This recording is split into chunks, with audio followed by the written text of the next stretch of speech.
اللهم صل وسلم وبارك على سيدنا محمد وعلى اله وصحبه وسلم. يا صباح الفل وصباح الورد وصباح الياسمين على احلى واجمل متابعين حبايب قلبي. يوم جديد مع بعض وفيديو جديد مع بعض، بس الاول كده نصلي على النبي تحت في الكومنتات ونقول اللهم صل وسلم على سيدنا محمد وعلى اله وصحبه وسلم عشان ناخد اكبر ثواب ممكن ان احنا نطلع بيه من الفيديو ده.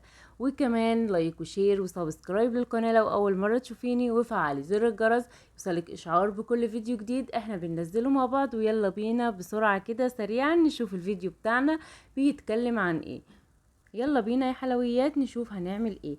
اولا كده هنروق المطبخ بتاعنا كده مع بعض الاول، وهنشيل كل الحاجات اللي على الرخامات كده ونكركب المواعين كلها في قلب الحوض كده، ونتخلص من باسكت الزبالة اعزكم الله. وبعد كده نقف على الحوض بتاعنا نغسل المواعين. هننضف الاول الحوض، هنشيل الحاجات اللي عايزة تترص نرجعها مكانها، وبعد كده نقف نغسل المواعين بتاعتنا. وطبعا الاشياء اللي عايزة تدخل التلاجة دخلناها اهو. شوفوا كل حاجه في ثواني، مريتش اطول عليكم المره دي في غسيل المواعين، بس اوعدكم المره الجايه. عارفه في ناس كتير بتحب فقره المواعين دي، فان شاء الله المره الجايه في الفيديو الجاي ان شاء الله هنقف نغسل المواعين مع بعض. نظفت الرخامات بتاعتي ودخلت كل حاجة موجودة عندي عايزة تدخل التلاجة دخلتها، ولمعت الرخامات وغسلت المواعين بتاعتي، وطبعا صفيتها ورجعت المواعين اللي انا غسلاها ورا كده، وفضيت الحوض وغسلته كويس جدا لان انا هنضف زي ما انتوا شايفين كده سمك. فالحوض هيبقى عبارة عن زفارة، فانا مش عايزة المواعين اللي انا غسلتها تتزفر، شلتها ورا كده وجبت ايه بقى ايه، فضيت الحوض خالص وجبت السمك بتاعي، وجبت الطبق اللي انا هحط فيه السمك، وجبت الصينية دي عشان اطلع يعني اغسل وانضف السمك واحط السمك فيه. وبعد كده هنشوف هنعمل ايه. طب ده سمك نوعه ايه يا نهى؟ ده سمك مكرونة، معرفش بقى يعني على حسب كل بلد يعني ليها اسم معين. انا اللي اعرفه ان ده اسمه سمك مكرونة اللي هو بيبقى المتلج ده. فجبته النهارده. صحيح الولاد مش بيرضوا ياكلوا سمك كتير عندي، فعشان كده قليل قوي لما بعمل معاكم فيديوهات سمك، لان احنا قليل قوي لما نجيب سمك وناكله. فاهمين قصدي ايه؟ يعني ولاد عندي بياكلوا السمك ده بالعافية، اي نوع سمك يعني بياكلوه بالعافية. فقليل قوي لما اجيبه كده وبيبقى بياكلوه بغصب عنهم. انتوا فاهمين بقى انتوا الاولاد والحاجات دي. في اللي بيرضى ياكله وبيحبه، وفي اللي ما بيرضاش ياكله خالص. فعندي يعني كلهم مش بيرضوا ياكلوه قوي. انا بس الوحيده اللي في البيت ده اللي يعني بعشق حاجه اسمها سمك. المره دي حسيت لا انا عايزه اكل سمك يا جماعه، خلاص انا زهقت من الفراخ واللحمه والاكلات العاديه دي، انا عايزه اكل سمك بقى. نفسي راحت له بصراحه، فروحت ايه رايحه جايبه كده سمك، وجايبه شويه طلبات كده هنعملها مع بعض واحنا واقفين في المطبخ النهارده. بس شجعيني بقى باللايك الحلو بتاعك، اكتر حاجه بتفرحني اللايكات، وطبعا الكومنتات الايجابيه الحلوه قوي اللي بتكتبوها لي. ربنا يخليكم ليا يا رب وما يحرمنيش منكم. كل حد يكتب لي كومنت ربنا يكبر بخاطره زي ما بتكبروا بخاطري.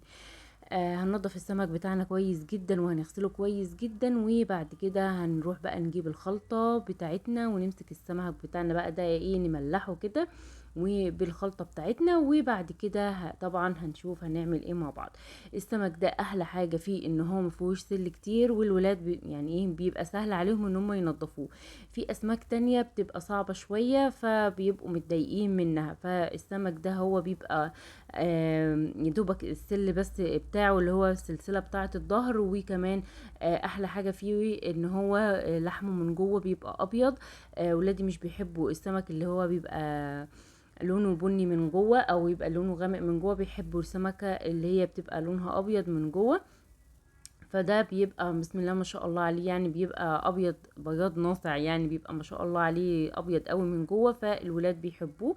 فاحنا يعني ايه جبته زي ما انتوا شايفين كده، جبته وما شاء الله كان جايب معايا يعني كمية حلوة، وما شاء الله كان كبير. وكمان لقيته بسم الله ما شاء الله عليه مبطرخ من جوه، يعني في بطروخ من اللي هو المحبب اللي هو المخرز ده. فبصراحة اعجبت بيه قوي، ومش عايزة اقول لكم طعمه زي السكر. آه يعني بصراحة باجيبه كل مرة، بس المرة دي كان طعمه جميل قوي قوي قوي. وكمان عجبني فيه ان هو فيه البطاريخ دي بتاعته ديت كانت مخرزة كده، فانا بحبها فقلتها كمان مع السمك. جبنا بقى ايه التتبيلة بتاعتنا، اللي هي عبارة عن ايه بقى التتبيلة؟ عبارة عن توم مفروم وفلفل احمر معاه مفروم، وطبعا الخل والليمون والملح، وحطينا عليها طبعا التتبيلة دي. انا بعملها زي ما انتم شايفين واحنا متعودين مع بعض. اما الناس الجديدة هقول لكم التتبيله دي بنعملها ازاي. فانا بقشر توم كتير، وبجيب فلفل احمر وبفرمهم مع بعض، واحط عليهم خل وليمون، وطبعا بحط عليها ملح، وبحطها في برطمانات وبحطها في الرف في التلاجة. وقت ما اجي اعمل بتنجان اقلي سمك، بروح ايه مخلله بتنجان يعني، اروح مطلعه من الدقه دي او من التتبيله دي واشتغل. طبعا تتبيله السمك بتختلف شويه عن تتبيله البتنجان. بحط بقى على التتبيله دي ملح وفلفل، وعشان بحب السمك يكون حادق شويه بحط ملح وفلفل، وبحط شويه كمون وطبعا ليمونه. ولو بتحبي تحطي خل حطي، انما ما بحبش احط خل على السمك عشان ما يثبتش الزفاره فيه. واروح متبله السمك بتاعي من جوه ومن بره كده. وقسمت السمكيه اتنين لانها بسم الله ما شاء الله حجمها كبير، فما كانتش هتدخل في الطاسه بتاعتي. يعني هنشوف واحنا بنقليها دلوقتي مش هتدخل في الطاسه. فقسمت السمكيه اتنين لانها بسم الله ما شاء الله عليها كبيره. ومسكت كمان البطروخ بتاعي كده، حطيت عليه شويه تتبيله، وسبته في طبق لوحده كده علشان همسكه برضو ايه اقليه في الاخر كده لوحده. وبعد كده هروح بقى احط بقى السمك بتاعي ده في التلاجة لحد وقت ما يعني وقت الغدا. هغسل بقى كل الحاجات اللي موجودة عندي في قلب الحوض، وهنضف الحوض كويس جدا مكان الزفارة. وبعد كده هجيب البتنجان اللي انا جايباه ده. طيب النهارده انت عامله حفلة بتنجان ولا ايه يا نهى؟ هقول لكم لا، هنعمل مسقعة مع بعض. وطبعا جايبه بتنجان صغنن كده، ممكن اشوي واحدة، ممكن ان انا اكل واحدة. الولاد بيحبوه عندي اسمر كده، فلقيته بسم الله ما شاء الله عليه كده طري كده وصغنن وفلاحي مش من اللي هو التاني.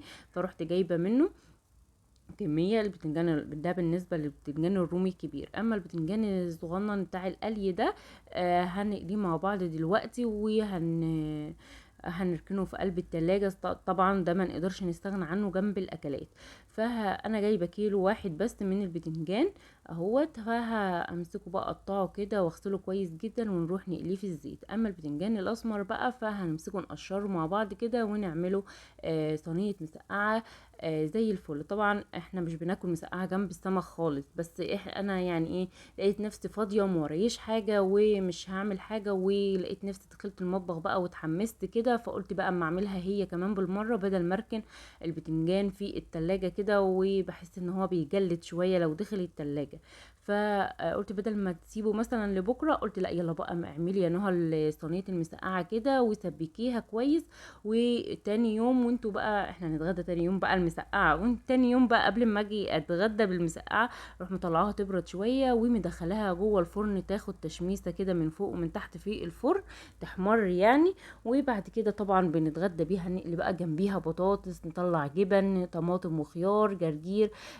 جايبه كمان سبانخ ما هي في الكيس اللي موجود عندي ده، وجرجير طبعا هنضفهم. وطبعا هنضف السبانخ واطبخها على البوتاجاز واشيلها في الفريزر علشان خاطر ما كانش عندي ولا اي حاجه من يعني ما عنديش سبانخ في الفريزر، والولاد كانوا طالبينها. فهعملها ان شاء الله بعد المسقعه ما تخلص.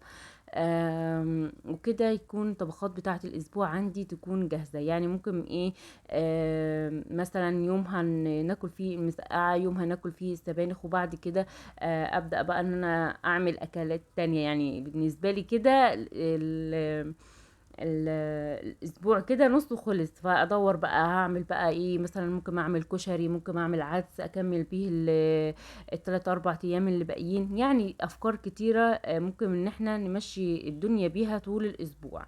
يعني يوم عملنا سمك، يوم عملنا مسقعة، يوم ممكن نعمل السبانخ، يوم اعمل كشري. انا طبعا الكشري عندي بيقعد باليومين، فده بالنسبه لي يومين وثلاث ايام اهمت. فكده بالنسبه لي 5 ايام خلصوا. فممكن ان احنا بقى نعمل اي حاجه في بقيه الاسبوع. طبعا الواحد دلوقتي دماغه بتبقى واقفه. ف ال... الحيرة بتاعت كل يوم على الأكل أو على الغدا دي بصراحة بتبقى متعبة، والتفكير بيبقى متعب، وفي اللي عندك بياكل حاجة واللي مش بياكل حاجة، فدي في حد ذاتها متعبة جدا أنا عارفة. فبحاول على قد ما أقدر اما انزل مثلا اشتري حاجة من السوق، أو مثلا نازلة عادي كده، وجبت حاجات مثلا زي السمك، وجبت يعني لقيت البتنجان حلو كده، ففكرت في ساعتها ليه ما ماخدش مثلا بتنجان اعمله تاني يوم مسقعة، ما اخدش مثلا سبانخ واعمله اعملها بعد كده. عندي طبعا بسله في قلب الفريزر، هطلع مثلا ممكن اعمل بسله وفراخ ورز. مثلا ممكن اسلق فراخ، اعمل لحمه. فبحاول على قد ما اقدر ان انا يعني ايه اخلص الاسبوع في دماغي، بحيث ان انا اما ببقى عارفه انا هطبخ ايه مثلا تاني يوم، او عارفه ان انا هكمل الاسبوع بطبيخ ايه، ببقى مرتاحه نفسيا قوي. انما اما بقوم من النوم مثلا وانا مش عارفه هطبخ ايه، بصراحه بتبقى الموضوع بيبقى صعب جدا في التفكير في ايه اللي ممكن اعمله. وساعات بتبقي محتاره لدرجه ان انت بتقعدي لحد ميعاد الغدا ما تعمليش حاجة. ديت بتبقى يعني حاجة اوحش من ان انتي تقعدي تفكري فيها من بالليل. يعني مثلا انا ببقى افكر بالليل انا هعمل حاجة ما عندي موجودة في الفريزر، بطلعها تعرفي من بالليل. الصبح ما اجي امشي الولاد بروح مطلعاها على الرخامة، اقوم من النوم اروق شقتي، ادخل على المطبخ اديله ترويقة محترمة كده، وبعد كده ادخل على الغدا، فالموضوع بيبقى سهل بالنسبة لي.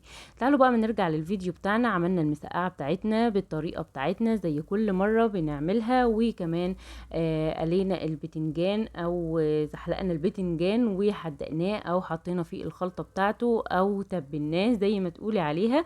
وبعد كده مسكت بصلتين محترمين كده، وحطيت عليهم معلقتين كبار من الزيت. طبعا السمك الرز بتاع السمك لازم يتعمل بالزيت، ما بيتعملش بسمنة. وحمرناها كويس جدا ونزلنا عليها بالمية، وبعد كده حطينا عليها التوابل بتاعته اللي هو الملح والفلفل والكمون. وهنسيب المية بتاعتنا دي تغلي كويس جدا، وبعد كده نكون غسلنا الرز وهننزل بالرز بتاعنا. مجرد ما يغلي هنوطي عليه بس كده، ويكون الرز بتاعنا استوى. نروح نقلي السمك بقى ونشوف الغدا بتاعنا كان عامل ازاي النهارده. طريقة المسقعة انا عملتها معاكم اكتر من مرة، لو عايزين نعملها تاني مع بعض اكتبولي تحت في الكومنتات. وطبعا زي ما انا قلت لكم انا تبلت البتنجان وعينته في العلبه، بحب اتبله وهو سخن، بيبقى بصراحه حلو قوي. بيشرب من التتبيله، بيبقى حلو قوي احسن ما تسيبيه يبرد. و يعني لما بتسيبيه يبرد بحس ان هو ما بيشربش التتبيله بتاعته قوي. آه هنا بقى كنت خلاص خلصنا الغدا وغرفناه. شايفين البطاريخ بتاعه السمك تحفه اهوت، البتنجان معانا اهوت، وعملنا سلطه وقلينا السمك وعملنا الرز والبطاريخ بتاعتنا كمان. بألف هنا وشفا، واشوفكم في فيديو جديد، والى اللقاء. ما تنسوش اللايك والشير والسبسكرايب للقناه.